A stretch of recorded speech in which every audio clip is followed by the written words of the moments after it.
In the months after the trial, and the birth of their second son, the marriage of Bulger's parents, Ralph and Denise, broke down. They divorced in 1995. Denise married Stuart Fergus and they have 2 sons together. Ralph also remarried and has 3 daughters by his second wife. The Observer revealed that both Venables and Thompson had passed A-levels during their sentences. The paper also told how the Bulger family's lawyers had consulted psychiatric experts in order to present the parole panel with a report which suggested that Thompson is an undiagnosed psychopath, citing his lack of remorse during his trial and arrest. The report was ultimately dismissed. However, his lack of remorse at the time, in stark contrast to Venables', led to considerable scrutiny from the parole panel. Upon release, both Thompson and Venables had lost all trace of their Liverpool accents.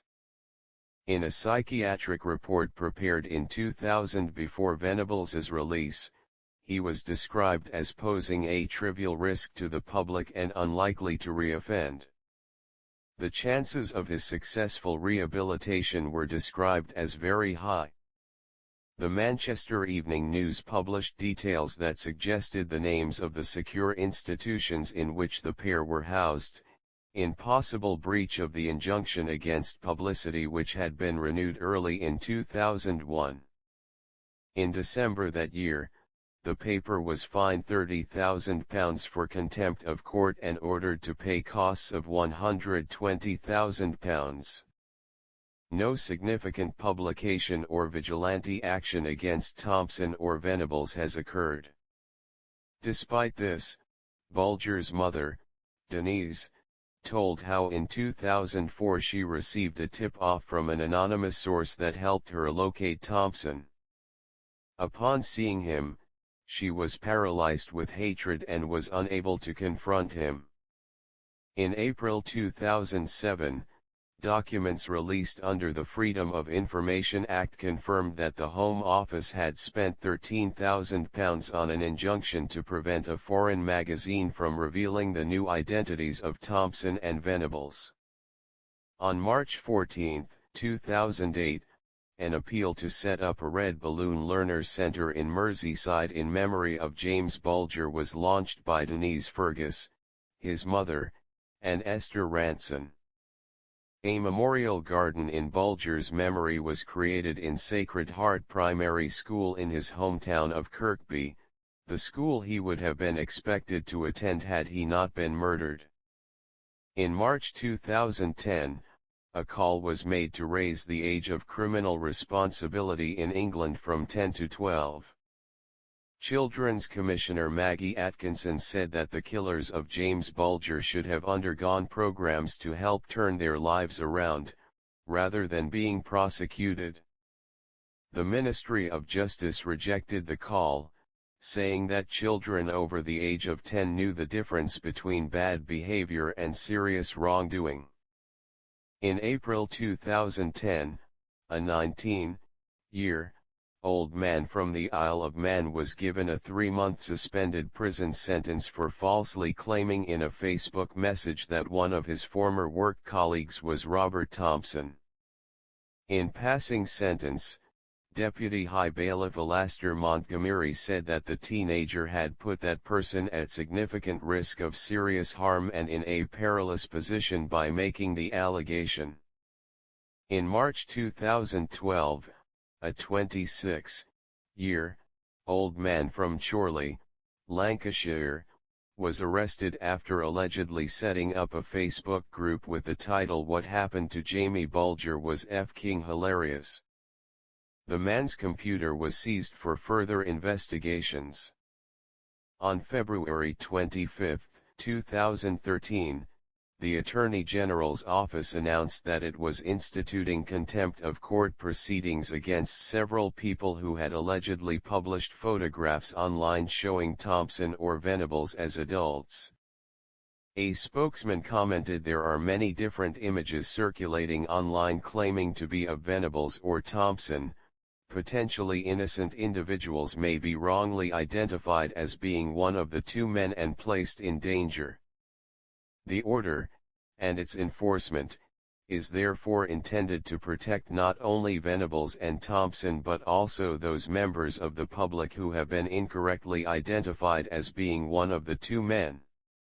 On April 26, 2013, two men received suspended jail sentences of 9 months after admitting to contempt of court, by publishing photographs which they claimed to be of Venables and Thompson on Facebook and Twitter. The posts were seen by 24,000 people. According to BBC legal correspondent Clive Coleman, the purpose of the prosecution was to ensure that the public was aware that Internet users were also subject to the law of contempt. On November 27, 2013, a man from Liverpool received a 14-month suspended jail sentence for posting images on Twitter claiming to show Venables. On March 2, 2010, the Ministry of Justice revealed that John Venables had been returned to prison for an unspecified violation of the terms of his license of release. The Justice Secretary Jack Straw stated that Venables had been returned to prison because of extremely serious allegations, and stated that he was unable to give further details of the reasons for John Venables's return to custody, because it was not in the public interest to do so. On March 7, Venables was returned to prison on suspected child pornography charges. In a statement to the House of Commons on March 8, 2010, Jack Straw reiterated that it was not in the interest of justice to reveal the reason why Venables had been returned to custody. Baroness Butler Sloss, the judge who made the decision to grant Venables anonymity in 2001, warned that he could be killed if his new identity was revealed. James Bulger's mother Denise Fergus said that she was angry that the parole board did not tell her that Venables had been returned to prison, and called for his anonymity to be removed if he was charged with a crime. A spokesperson for the Ministry of Justice stated that there is a worldwide injunction against publication of either killer's location or new identity. Venables's return to prison revived a false claim that a man from Fleetwood, Lancashire, was John Venables. The claim was reported and dismissed in September 2005, but reappeared in March 2010 when it was circulated widely via SMS messages and Facebook. Chief Inspector Tracy O'Gara of Lancashire Constabulary stated, "An individual who was targeted 4.5 years ago was not John Venables and now he has left the area." On June 21, 2010, Venables was charged with possession and distribution of indecent images of children.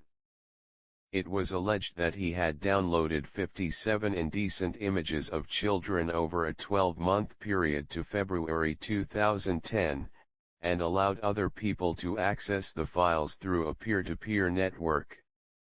Venables faced 2 charges under the Protection of Children Act 1978.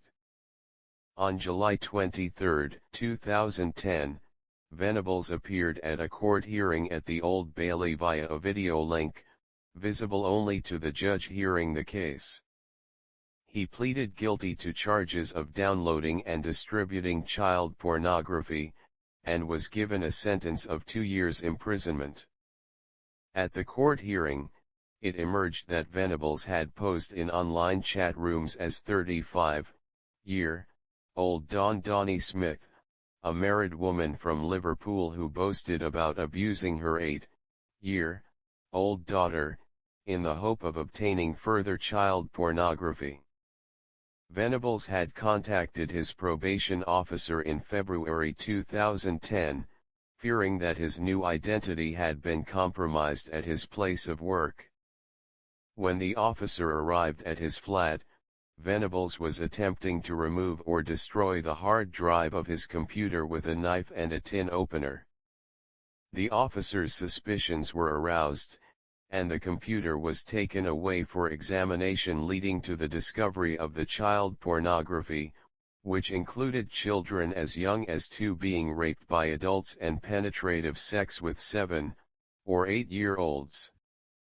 The judge ruled that Venables' new identity could not be revealed, but the media was allowed to report that he had been living in Cheshire at the time of his arrest.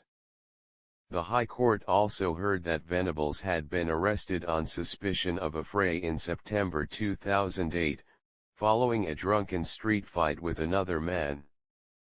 Later the same year, he was cautioned for possession of cocaine. In November 2010, a review of the National Probation Service handling of the case by Sir David Oman found that probation officers could not have prevented Venables from downloading child pornography. Harry Fletcher, the Assistant General Secretary of the National Association of Probation Officers, commented that only 24-hour surveillance would have prevented Venables from downloading the material. Venables was eligible for parole in July 2011. On June 27, 2011, the parole board decided that Venables would remain in custody, and that his parole would not be considered again for at least another year.